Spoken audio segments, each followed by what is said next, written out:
Well, good morning to you. Welcome to this Tuesday. It is the 28th day of December. I have not seen anybody since Christmas, so it's nice to be back this morning, hang around for a few minutes, talk about what's happening in our community. By the way, I'm Dan Gresham. Welcome into my house, and my house is I'm in the middle of I don't know, just a couple of projects here inside this room, so I don't know, a lot of things going on, a lot of things laying around this morning, so I apologize that it may not be the tidiest room of all. There you go, kind of show you where we are. This is my art studio. My wife can use this also as kind of an art studio, and then at the same time, this is where we do the daily updates here from the house, as we've been doing for, gosh, almost 2 years now. It's kind of hard to believe that's how deep we are into this pandemic, but it's true. And of course, things are not getting easier necessarily. They may be getting more difficult. Exposure, that's a word we're going to talk about a little bit this morning. And the fact is that I think it's unavoidable. I've already found out that I've been exposed a couple of times from people that have, maybe not for what the CDC would term as exposure, because I don't know if you're familiar with it, but what they essentially say is that it takes 15 minutes within 6 feet apart. And I think they even really, when you get really picky about it, they even define what kind of room you have to be in for that time period. So I'm not sure I qualify for that one, but I know I qualify as far as being around someone who has had it. So we're going to talk about exposure some this morning. We're also going to talk about the latest COVID numbers. We'll catch you up on that. We're also going to do a end of year look at movies. I don't know if you still go to movies, do movies, but we're going to talk about that a little bit this morning. My classes just are not sitting right. There we go. So we're going to talk about that some this morning too. Remember, this is a Facebook Live, which means that you can weigh in on what's on your mind. See, James Davis says, good morning. Hey, James. It's good to see you this morning. Yvette says, good morning. Hi, Angela Guidry. Good morning to you. Tammy Padilla is watching up in Nacogdoches. Hi, Tammy. And also this morning, we're going to invite you to weigh in on anything that's happening, not only at your house. You can say good morning, tell us where you're watching from, but you can also ask a question. If you're wondering about something that's going on in your community, you can't get an answer. I don't read all of these while we're on the air, but if I don't see it while we're on the air, I promise I read them all. So if I can do something or look into something for you, I certainly am more than glad to do that, and will do that for you. All right, so let's do this. Let's get started. We'll look at what's going on this morning in your headlines. We're not going to hit them all. This is not a newscast, just a casual conversation for us this morning, sharing some things that are going on. But the first thing I want to talk about, we mentioned exposure. What is the real issue when it comes to the Omicron variant? Is it going to be severity? Is it going to be hospitalizations? Is it going to be deaths? Or is it just simply going to be the fact that by virtue that this is not the first iteration of this virus, but in fact, third, fourth, fifth, sixth, that it's just going to be the fact that it's more contagious, that more people will get this, which depending on where you go and what you read can be good and or bad. I spent some time this morning. I was reading, I was looking, and they were saying, one thing that does come, if it does limit itself in severity, is the fact that now you have more people who've been exposed to the virus, more people who've gotten the virus, more people who will have some immune, efficiency for themselves by virtue of having the virus. Which again, not a bad thing if it's mild, but that there's no guarantee at this point that they will all be mild. Okay, here are the numbers. My point being, exposure. There's no way if you're out in the world, to my knowledge, that you're going to completely avoid exposure. I just can't imagine if in fact what they're talking about, this explosion of the Omicron variant, happens. Again, we come back to the idea of learning how to live, right? Learning how to live with the virus, learning how to live with COVID. And part of that is, again, about your risk tolerance. How comfortable are you with that exposure? Should you be concerned? Do you have pre-existing situations? Are you vulnerable to this? Could it be a problem? You keep hearing that underlying health issues. Well, most people do have some kind of underlying health issues. There are very few people who are in perfect health.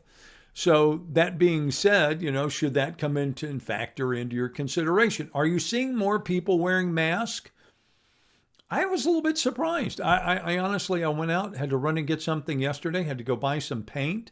And when I went, most of the people, I would say the majority of the people were still not wearing masks. I kind of thought, well, with this new variant out there and as many people that are seeing it, I thought, boy, they'd all be masked up. I know for me personally, and I know you may be one of those people that you just don't believe in the idea of the mask. I have pre-existing and I have issues within my own family that put me in a situation. I'm not going to take any chances. I don't want to take any chances. So wearing a mask to me seems to be a minor issue. We are back, by the way, to mandated mask inside our building. That is company policy, that now if you come into the building, you have to be wearing a mask. All right, so let's look at the numbers for Beaumont. We were talking about exposure. Obviously, more and more people are being exposed. You can go in if you want to, and you can pull this up so it pops up bigger, and you can look at it if you want to. And this is all the numbers coming in from Trauma Region R. And then these specific numbers are numbers that are coming in from the Beaumont Public Health Department. You can also get the state numbers if you want them, just COVID dashboard. Google Texas COVID dashboard. It'll come up for you. But these, and we may have all, let's see if we don't have all of them there that you can look at kfdm.com. I think these are all city numbers, but still kind of gives you an idea of the availability of these numbers. So in the Beaumont Public Health Department reporting 500 newly confirmed COVID-19 cases since Friday. 500. And look at the age categories with the largest increase. 19 to 30-year-olds and 31 to 40-year-olds. Total case count in Beaumont now about 19,000. Now, hospitalizations really not an issue at this point because, let me see if I don't know what's going on with my computer here, but apparently talkies have taken over. But we'll see if we can get to it. There we go. Regional hospitalizations are still good. And this is what we have to keep an eye on. If you don't overwhelm the healthcare system, what's the difference, right? I mean, I'm not encouraging you to get it. I'm not saying, but my point being, our concern all along has been that if you overwhelm the healthcare system, then people who have other issues, whether it's heart attack or stroke, then where do they go? But we're not seeing that right now. Hospitalizations are about 7% of the total hospital beds right now. 7%, there's our rate, 7.66. At one time, we were above 30% for hospitalizations. So that just kind of drives home the point that at this point, and it's very early in this wave, in this spike, it's not a problem. Now that could change. If you get overwhelming numbers, then it could change. But again, it's a little bit early. You can go and find a number of different studies, a couple out of South Africa, a couple out of London, that point in different directions. But they agree on some things, but they also disagree. And they have not been, my understanding, one important thing you have to remember is what's called peer review. And these studies at this point, the ones I have seen, have not been peer reviewed. All right, so by virtue of the fact of exposure and the numbers, guess what else is happening? Increased demand for testing, increased demand for infusion. So if you think you're just going to roll up to the regional infusion center, somebody you know tests positive, and you say, well, jump in the car, we'll run over there to that place right there off East X Freeway in Beaumont, and we'll just get you some infusion therapy. Not happening. They are inundated with calls. started last week. They are overwhelmed. They say they are booked up through Friday. So don't just show up. You're going to have to make an appointment if it comes to that point. And again, if you call, they can work with you. They can talk to you. They can explain the situation. They can also talk about whether or not you need infusion therapy. Now, I will also say this. It may not be easy to get through. You can see right here it says you may have to call multiple times. That's because just by virtue of the volume, they have overwhelmed the phone system there. Also, another story pointing in that same direction, Hardin County, Judge Wayne Daniel now saying that they're going to have testing and a vaccine clinic set up, drive through 10 a.m. to 6 p.m. each day this week. It was scheduled to close on January 3rd, but the judge says, we'll look at this again at the end of the week. If numbers go through the roof, you know they're going to change that. But you can register for a rapid test, and you can also get a shot if you want to. Call your local health departments. Reach out to them. That's what they're doing now, is serving the public health needs, all right?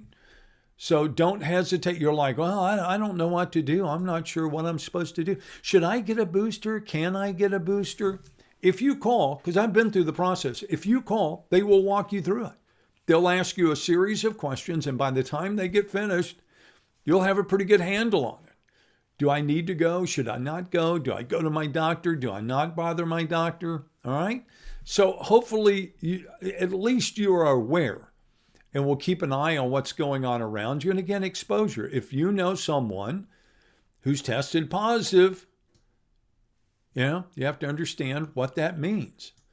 Let's check in with some other folks this morning. Lori Stansberry, good morning over in the Woodlands. Hi, Juan.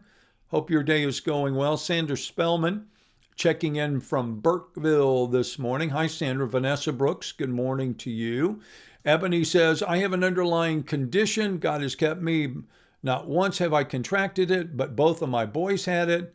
I had not a vaccine, but don't save me from it. Keep my immunity up. Well, keep your immunity up is a good idea. Hi, Ebony. Good morning to you. Also, Carlene Purdue is checking in this morning. Appreciate it. Now, here's another thing that I'm hearing a lot of discussion about, and that is, how do I know? How do I know if I'm positive? What are the symptoms? What should I be looking for? When should I start thinking about maybe, first of all, finding a home test is almost impossible at this point if you don't already have one. I was looking this morning, people were trying to order them on Amazon. Amazon says, look, if we have them, we're going to limit the number of these tests that you can purchase. And quite honestly, finding them is a challenge. At one time, you could go to the CVS, you could go to Sam's.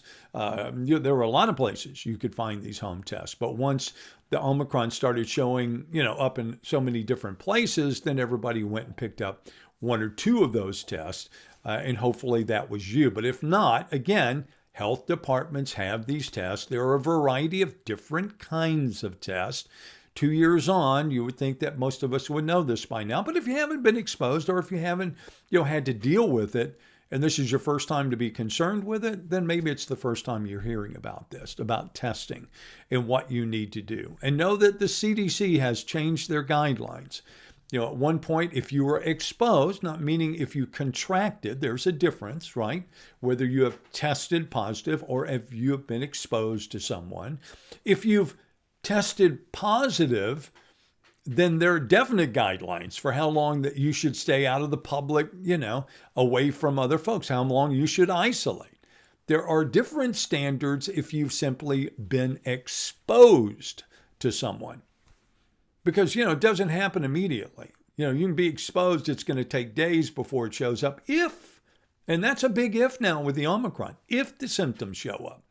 Because a lot of people are going to be asymptomatic. Those are the stories that we're hearing today from experts, is that for some people, it may only appear as a cold and you think that's it. But in fact, you are, dealing with the virus. It's just your body can cope with it. whereas somebody else's might not. Again, living with COVID. It's not going away. So we have to learn how to live with it. We have to learn how to go on with our lives best that we can. All right.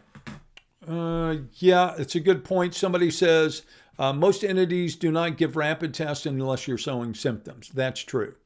But you can take, if you have them, you can take the early test at home if you're showing symptoms. And a lot of times, where these are showing up is people who had holiday plans that were going to go to grandma's or were going to somebody else's house. And they said, hey, you know what? I'm going to do a test before I come to your house. That's when they found out they had it. They didn't feel bad. They weren't, lying on the couch saying, and some of the symptoms are similar to previous COVID variants. Some are different. Loss of smell and taste is not quite as common now with the Omicron as it was with the Delta.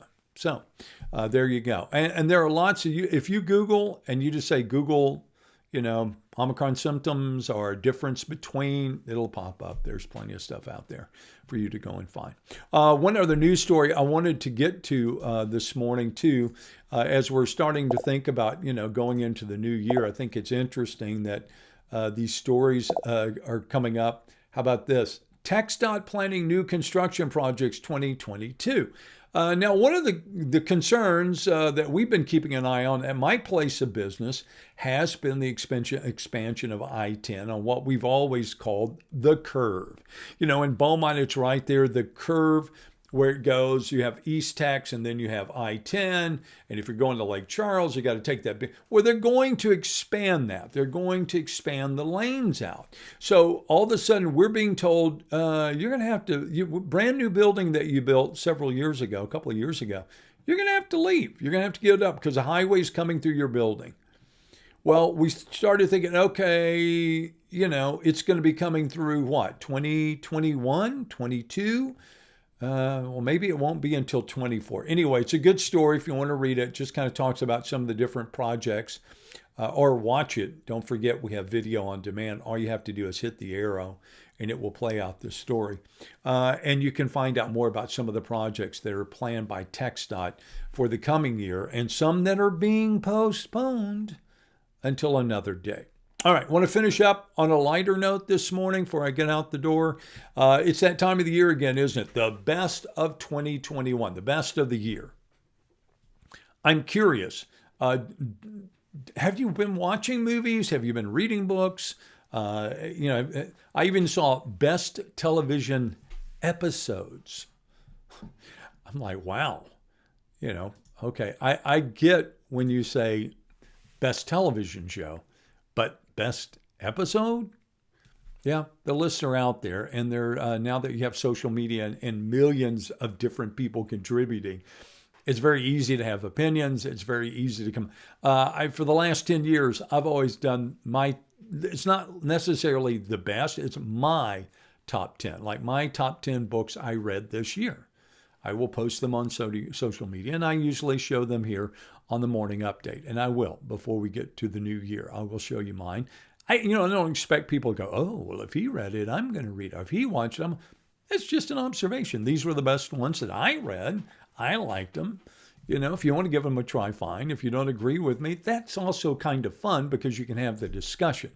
And we're going to do this on Friday. Sean McBride, the movie guy, who drops by the morning show and has for almost 20 years now, we have a discussion every year, and we almost never agree on top 10 movies because Sean tends to lead in one direction and I the other. He likes a certain kind of movie, and I like a different kind of movie, so, which is fine because it is subjective.